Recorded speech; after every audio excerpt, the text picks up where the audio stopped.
So, Duduzane Zuma says it's time that South Africans are given an opportunity, or also give an opportunity to young leaders so that they have a political voice to move the country forward in what he believes is a positive direction.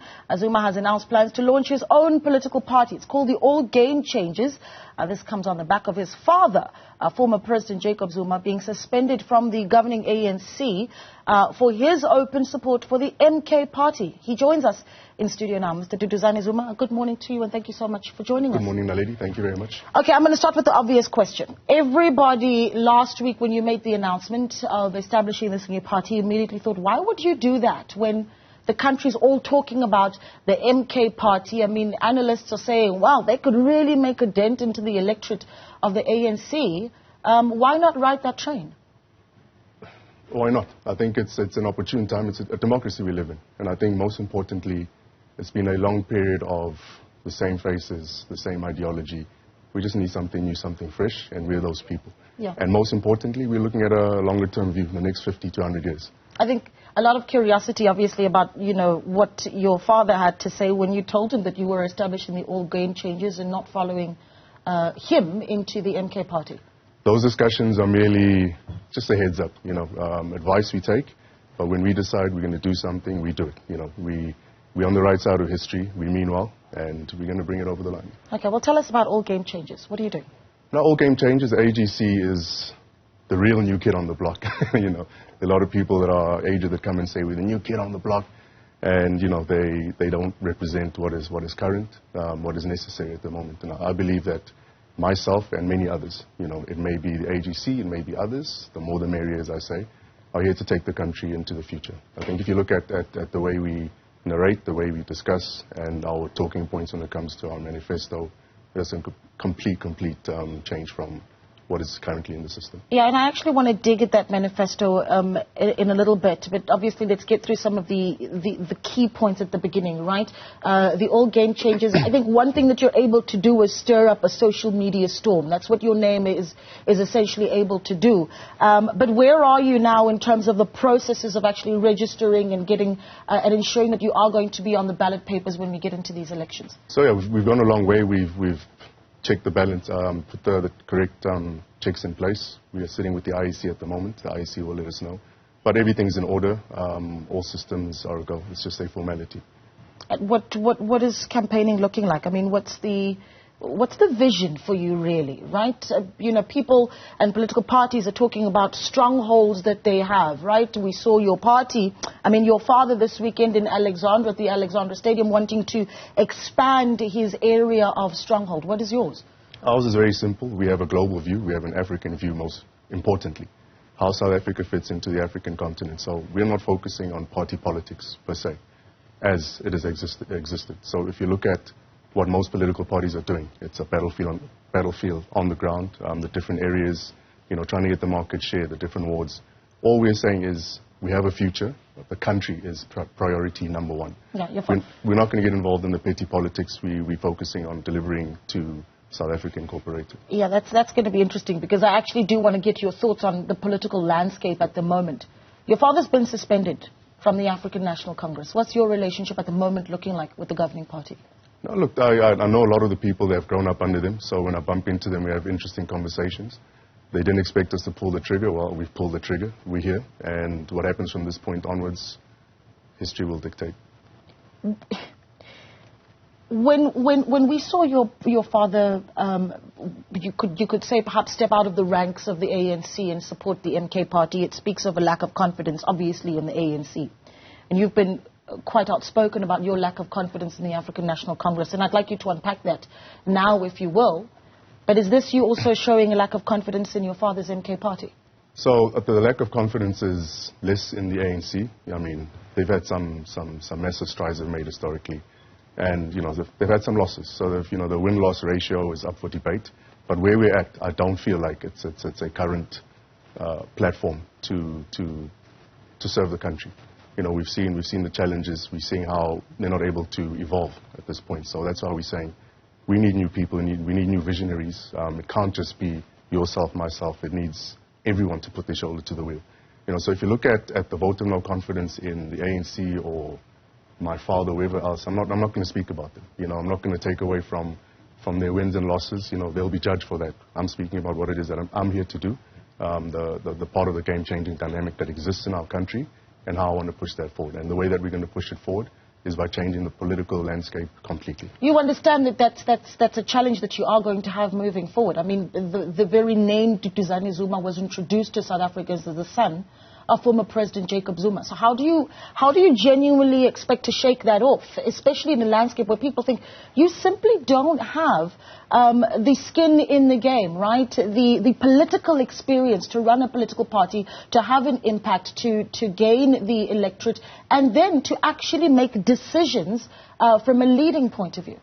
I think that's exactly our strength. We're not traditional politicians. We're playing the game from a completely different angle. So we haven't come up in a political system that is set in its ways. You know, you look at a lot of the young political leaders in a lot of these political parties are set in an old way of doing things. So I'm not a traditional politician, so I'm not worried what people say about that. When it comes to my family name, it's a gift and a curse. It is what it is. Do you think there'll be people following you from within the ANC? Most definitely. This is not just an ANC thing. It's not just this is a South African thing. This is a party. It's an organization, it's a movement that everyone is welcome in. Young, old, female, black, white, male, whatever religious background, whatever traditional background, this is the true spirit of what South Africa should be. What do you say to views that say, well, the breaking away of some members of the African National Congress is not just the deepening of factionalism, but it's factionalism having gone so far that it actually has split the party, not just in two, but in various pieces? So that's for them to debate, and that discourse is for their dinner tables and whatever other interviews that they'll be a part of. From our side, what we're saying is we're chartering a new path. As a matter of fact, it's a whole new pool of voters, people that will have confidence in us. So the factional battles that you're speaking about will continue. We're not involved. We're not here to take on baggage of the history, whether it's of the historic times of the different political parties, whether it's by name or whether it's by experience, whether it's by affiliation. We're here, we're saying how people are fighting their political parties' wars. Those dynamics at a party level is their problem. We're not focused on that. We're in our own lane. We're focusing on our country, and I think that's where our focus should be. Yeah, reputation is everything in a political landscape. Yeah. That's a reality, right? Absolutely. How do you then, explain away some of the dark spots on your own reputation? I mean, you've obviously, I imagine, have taken a look at the state capture report. Page 886 goes into quite a bit of detail into what it says is your involvement. Any regrets about that period of your life and having been business partners with the Guptas? How do you make sense of that as you move forward in your political career? That's a great question. That's a question I've been asked many times. I don't live in regrets. That period in time was a period in time. There's a lot of lessons that have been learned. There are a lot of disappointments that I've been through. There's a lot of just general public sentiment around it, and I think it's a great talking point for everyone to be concerned with the landscape of what South Africa is. But my involvement in it, like I always say, I'm innocent. Yeah. What are the lessons? Let me ask you that, because you said a lot of lessons have been learned. What are the lessons? The lessons are, if you're going to try and hold people accountable, they need to be on the crime scene, number one. I think a lot of people that were approached at the State Capture Commission, I think it was a lot of smoke and mirrors. There's a lot of malicious intent. Was it something that should have happened? Most definitely, but I don't think it should have been a period of whatever it was, a 10-year, 12-year window. It should have been a much longer window, because the issues of corruption are real. So the lessons we need to learn is, if we want to deal with corruption, we've got to turn the whole system upside down. We can't pick and choose. There's been a lot of cherry picking, unfortunately. And if you're going to speak about my involvement, because I can only speak about myself, I've showed up. I've been to the Zondo Commission. I've been to court cases. There's court cases that have been withdrawn. There've been court cases that I've won. And if you look at whatever page of the report, and I think it's just one of those things where they're just putting it up, trying to keep my name in the atmosphere of negative public sentiment. And I get that. This is the game. It's a contact sport, and I'll take it. Yeah. Any sort of interaction that you've had with the Gupta brothers in recent I haven't spoken to them in some time. It's probably 4 years. I'm on my own. Okay. Walking my own path in my own lane. Walking your own path with the All Game Changers, a new political party. I want to do this. let's test some of the solutions that you put forward. I think, certainly since last week, Thursday, a lot of people have been talking about Dintswalo and this idea of this South African young person who's benefited from the democratic dispensation. So let's tackle Dintswalo's challenges. Of course, we've got our own version of who Dintswalo may be, and you would have seen that package by Zikhona Chona a little bit earlier. Dintswalo's facing massive unemployment. I mean, we're at a point where the term NEET, N-E-E-T, is becoming, almost second nature when we talk about unemployment, that young people that are not in education or any sort of training and not accessing any opportunities. What do you say to Dintswalo about how you solve that problem for them? I think what we need to realize, we're in a phase where we have to make drastic changes. So what has been done over the past many years clearly hasn't worked. How are we going to change it? And what we're saying is we need to, so from a policy perspective, there are a lot of policies that need to be switched up, which lead into constitutionality as well. As much as our constitution is great, it's not cast in stone. There's some tweaking that needs to be done on that level, in my view. So if you look at the narrative of Dintswalo and that whole story that was told, we need to realize as South Africans, especially as young South Africans, we need to look at things differently. We're playing the victimhood game as much as we have our challenges, as much as people are affected by the issues that we all know about.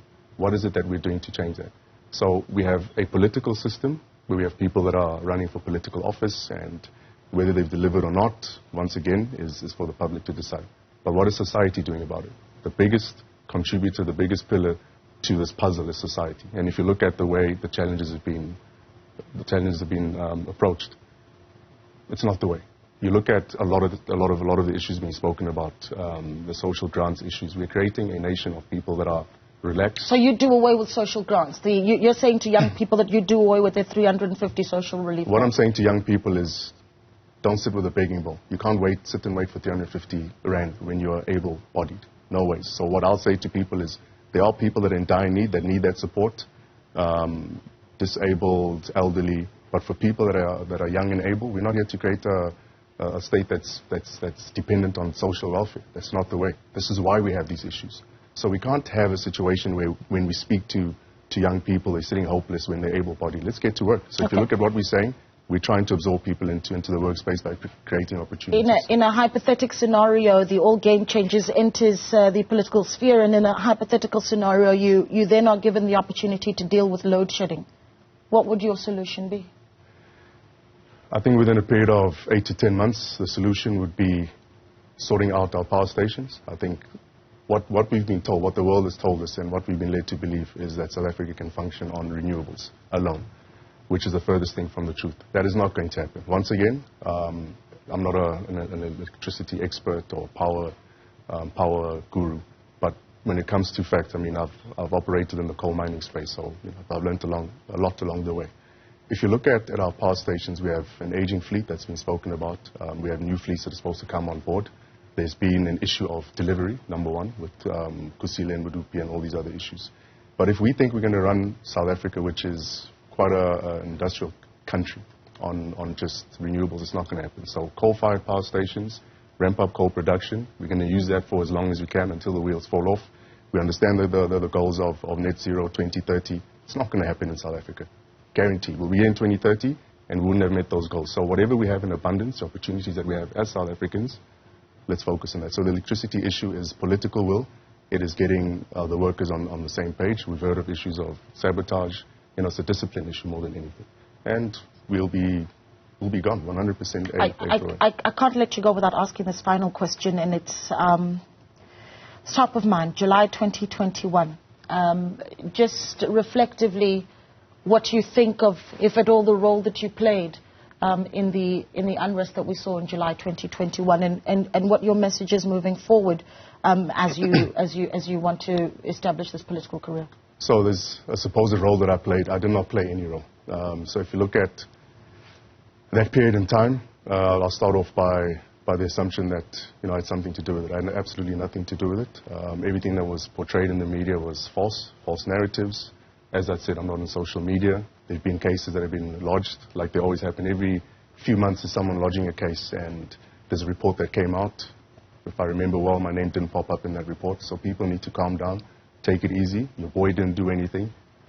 We were on the ground helping other people. So the unrest story is exactly where we are at in our country. If we do not solve the issues for what they are, if we keep standing in parliament and just hoodwinking people, and that also everybody, not just the people that are the majority share, we're going to be stuck in this situation. That was basically a snapshot of what South Africa is. If we do not sort these issues out, the social ills, the unemployment, the issues of criminality, the issues of hunger, we're going to find ourselves stuck in this situation. So once again, it was a learning curve for all of us. I think a lot of people, it was a negative one, but a lot of people sat up and took note. And the only way we'll deal with these issues is by systematically approaching it in the right manner, which we haven't been doing, unfortunately. All right. I think we're going to leave it there. We really do appreciate you coming out. Thank you very much, Nalini. We'll be watching the all game changes very closely as you head towards the elections. Of course, we await the date, of course, to be announced of when those elections will be taking place. Mr. Duduzane Zuma is now the founder of a brand new political party, the All Game Changers. You're still watching.